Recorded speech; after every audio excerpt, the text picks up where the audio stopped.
धर्म क्षेत्रे कुरुक्षेत्रे समवेता युत्सव मामका पांडवाश्चैव किम कुर्वत সঞ্জয়। এখানে সন্ধি আছে কিম অকুর্বত। কিম অকুর্বত এখানে যেটা রয়েছে এখানে পরিষ্কার বোঝা যাচ্ছে যে সঞ্জয় রানিং কমেন্ট্রি দিচ্ছে না। এখানে খালি আমরা দুটো ছোট্ট জিনিস ধর্মক্ষেত্রকে নিয়ে। ধর্ম জিনিসটা কি, ধর্মক্ষেত্রে কুরুক্ষেত্রে খুব ইম্পর্টেন্ট। আর যখনই গীতার সব নাম আসে লোকে এই ধর্মক্ষেত্রে কুরুক্ষেত্রে এটাই মনে রাখেন।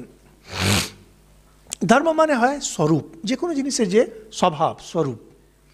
যেমন অগ্নির ধর্ম হলো দাহ্য শক্তি, দহন করা।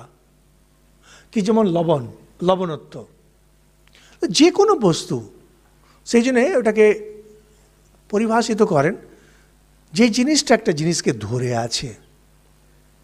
আমরা যখন বলি ধর্ম নাশ করো না, এই পরে গীতায় ধর্ম ধর্ম ধর্ম অনেকবার আসবে, বিশেষ করে স্বধর্ম। আমরা তখন বিস্তারে আলোচনা করব স্বধর্ম, যেটা আপনাকে ধরে আছে।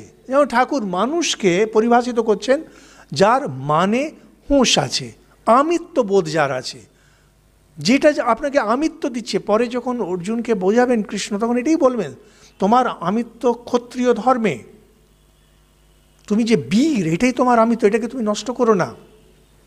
বাইবেলে জিসাস এটা খুব সুন্দর বলছেন যে লবণের লবণত্ব যদি চলে যায় তাহলে আর কি কাজের, ওটাকে পাথর বলে ফেলে দেওয়া হবে।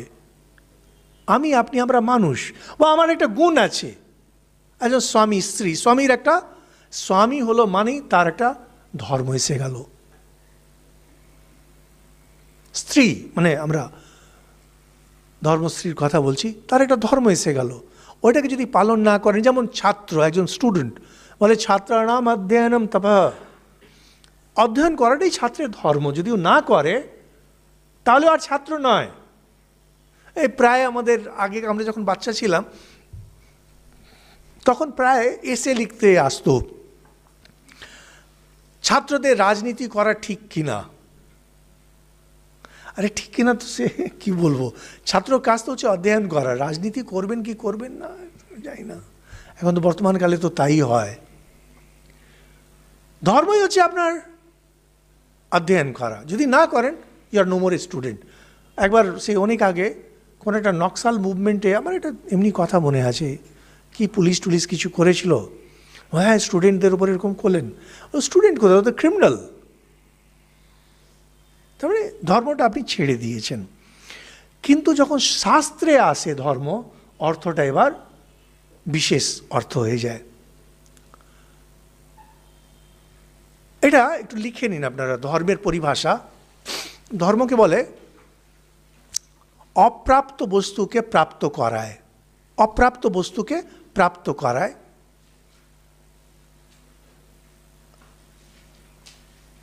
আর প্রাপ্ত বস্তুর বৃদ্ধি করে।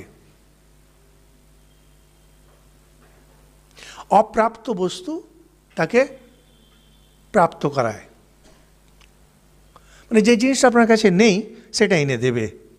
আর যে জিনিসটা আছে আপনার আগে থেকে সেটার বৃদ্ধি করে। যেমন ধরুন টাকা আপনার নেই, টাকা দিতে সাহায্য করবে সে।